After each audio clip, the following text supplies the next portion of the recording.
Thoreau has chosen his response based on a higher concept of good than that is embodied by the law. And one of the things that he dislikes about any institution, not just the government, but also societies, organizations, the Kiwanis Club, Boy Scouts, you name it. He doesn't like the fact that institutions like to co-opt your decision making. He doesn't like collectively made institutions. He thinks that that is a violation of individuals, the individual's sovereignty, the individual's soul, the individual's conscience. And he also thinks it's a lazy way for people to get around making decisions. If you just cast your vote for something, then somebody else goes and does the dirty work. Well, he also is very clear here. He says the mass of men serve the state thus not as men mainly, but as machines with their bodies. They are the standing army and the militia, jailers, constables, posse comitatus. They have the same sort of worth only as horses and dogs. Yet such as these are commonly esteemed good citizens. Others, as most legislators, politicians, lawyers, ministers, and office holders, serve the state chiefly with their heads. But basically, governments use citizens. They use them as soldiers, they use them as police officers, they use them as taxpayers, and all these kinds of things. And that takes away, it robs some of your individuality when it does so. And by making collective decisions, it robs you of the necessity of deciding right and wrong for yourself, because you just obey the law. I obey the law, I'm done. It's the lazy sort of couch potato way of dealing with questions of great profundity. He goes at it and says, how does it become a man to behave towards this American government today? What should I do about this government? I live here. I live now. I didn't join, the American government. I was just born here, and they made me a citizen by virtue of being born here. I didn't sign up for anything. They just made me one. How should I relate to it then if I disagree with it, or when I disagree with it? What should I do? And he says, how should I behave towards this government? I answer that a person, he, cannot without disgrace be associated with it. I cannot for an instance recognize that political organization as my government, which is the slave's government also. Thoreau was a radical abolitionist, absolutely in your face about it. Now, he didn't join an abolitionist society, surprise, because he didn't join any society. I mean, this guy wouldn't join the National Geographic Society, okay? Because he just didn't believe in joining groups. But he believed very strongly in abolishing slavery and the wickedness and the evil of slavery. His family and he individually hid slaves in the Underground Railroad. We now know this. He wasn't terribly public about it for obvious reasons, but he certainly was very civilly disobedient with respect to the slave laws. And he says, basically, I think this government is a hypocritical government. It sits up there and says that we're a democratic government, and yet we have, a third of the population in the South is slave. This is outrageous. How can we say this with a straight face, he says. You cannot be associated with this government as it is currently constituted, having tolerated slavery, having embraced slavery. You cannot be associated with it without some sense of disgrace, because it is a disgrace, because it is hypocritical.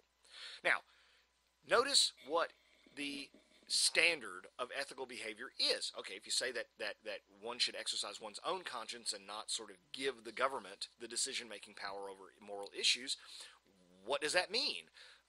Thoreau embraces Immanuel Kant, the great German philosopher's concept of categorical imperative, and he does it here. He says, Paley, who is sort of the opposite of Kant, he's an English philosopher of moral ethics and whatnot. Paley appears never to have contemplated those cases in which the rule of expediency does not apply, in which a people, as well as an individual, must do justice, cost what it may.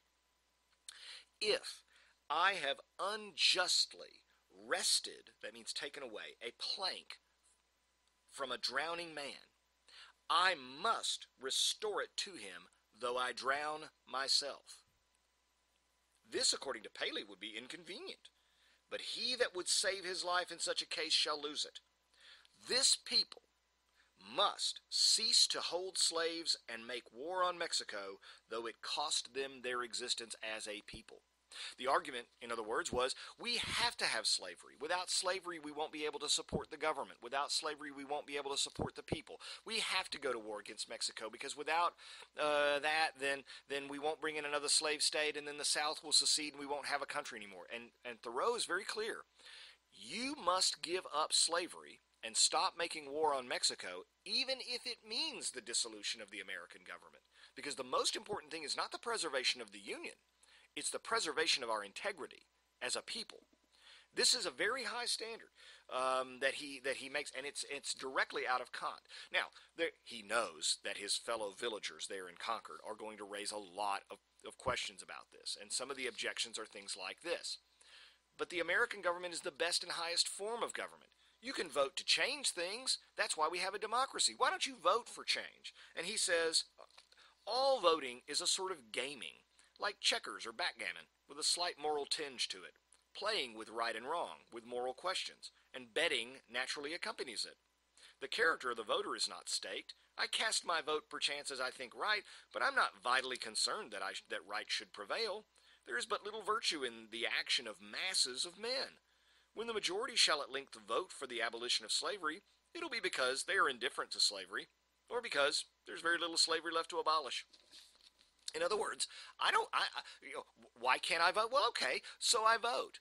And if I'm in the minority, what good did it do? I shouldn't still be done. I shouldn't be satisfied with that. Besides, I shouldn't let matters of right and wrong be subject to the majority rule anyway. And it shouldn't be dependent upon my ability to persuade other people to vote the way I want. Voting is simply expressing an opinion. It's like a Gallup poll that somebody calls you on the phone and says, what do you think of, Pepsi versus Coke? Oh, I like Coke. Oh, good for you, right? That doesn't really do anything. Voting isn't doing anything. It doesn't ensure that the right gets done. It simply ensures that you have registered your opinion about what is right. And that's not going far enough. He says, well, you're not harming anybody by paying taxes. He says, well, I most certainly am. When I pay taxes, what is the government doing with that money? It's hiring a substitute to go down and enforce slavery laws and to fight this unjust war with Mexico. All I've really done is I've hired a mercenary to take my place. Oh, I'm not beating a slave. I'm not capturing slaves and returning them to slavery like a constable does or like a slave driver does. I'm not killing Mexican soldiers and citizens in order to preserve slavery. I'm paying taxes so the government can hire someone to do that for me. What's the moral difference between the two? They're morally equivalent. Now, the big thing here is this question of on what basis do you break the law? And here he has something very interesting to say. This is one of the most misunderstood aspects of resistance to civil government, otherwise known as civil disobedience. Unjust laws exist, he writes. Shall we be content to obey them, or shall we endeavor to amend them and obey them until we have succeeded, or shall we transgress them at once? Men generally under such a government as this think that they ought to wait until they have persuaded the majority to alter them. They think that if they should resist, the remedy would be worse than the evil. But it is the fault of the government itself that the remedy is worse than the evil. It makes it worse. Now look at what he's saying. Should I obey bad laws? Should I vote to try to change bad laws? And gosh, golly gee, I hope other people will help me get rid of the bad law, but until I do, I've got to obey it. Or should I immediately and absolutely disobey bad laws? He says, obviously, the third. Well, if you do that, then there'll be bad consequences. And he says, whose fault is that? Not mine. The government's. It's the government that does that. It's the government that makes the consequences bad when you disobey it for being bad. It makes it worse, he says. Why does it, the government, not encourage its citizens to be on the alert to point out its faults and do better than it would have them? Why does it always crucify Christ and excommunicate Copernicus and Luther and pronounce Washington and Franklin rebels? Why does the government always do that? Anytime somebody points out very fairly and ethically government is doing wrong, why does the government always come down on it and crack heads? Because that's the nature of government. People don't like to be told they're wrong.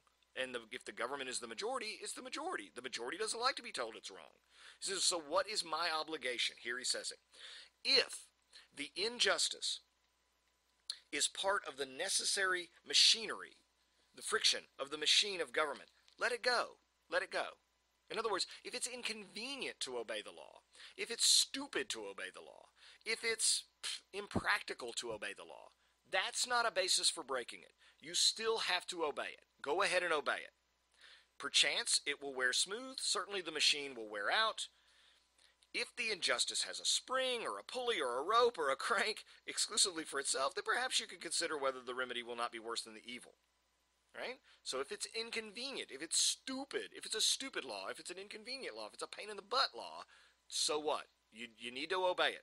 But if it is of such a nature that it requires you to be the agent of injustice to another, then I say break the law. But notice he doesn't say go out of your way to go find unjust laws. He doesn't say go see what you can right when things are wrong. He doesn't say that at all.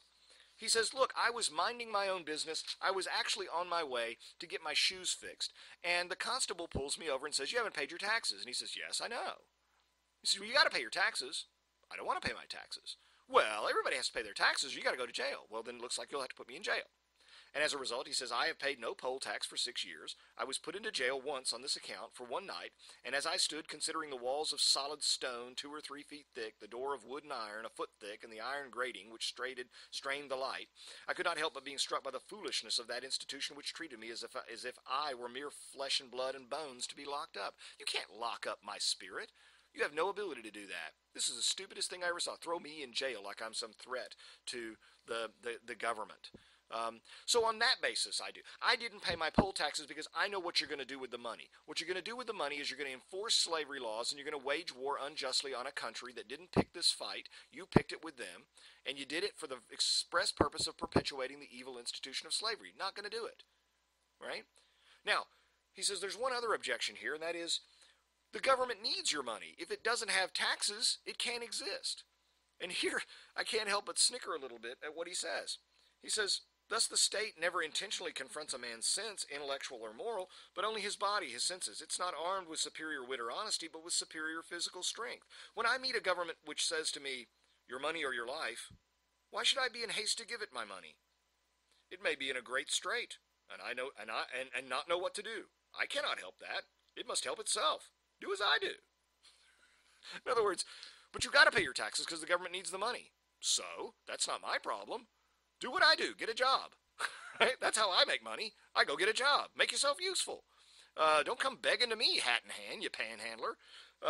It's quite an interesting response. It's a little humorous, but you can't help but snicker, especially in these days where governments really are hard up. What are you going to do? I'm not responsible for the successful working of the machinery of society. I'm not the son of the engineer. Don't tell me we need you, Henry. No, you don't need me. Go help yourself. You don't need me to help you out. But the bottom line here is that ultimately, Thoreau is saying government is not a substitute for God, not a substitute for conscience within us. We are to follow the divine that's within us. He wants a republic of one. He argues that the person is always right, in the right, always constitutes a majority of one. It doesn't matter if everybody in the room outnumbers me, outvotes me. If what I'm saying is true and right, I am a majority of one. Now, it has the ability to lock me up, do awful things to me, that's true. But it doesn't have the ability to change my mind. It doesn't have the ability to change my conscience. And that conscience is what's permanent. Their walls, their prisons, their bars, they're not permanent. What's permanent is truth. What's permanent is justice. What's permanent is reality on a spiritual level. And that doesn't come from government. It comes from God. Thoreau has chosen his response based on a higher concept of good than that is embodied by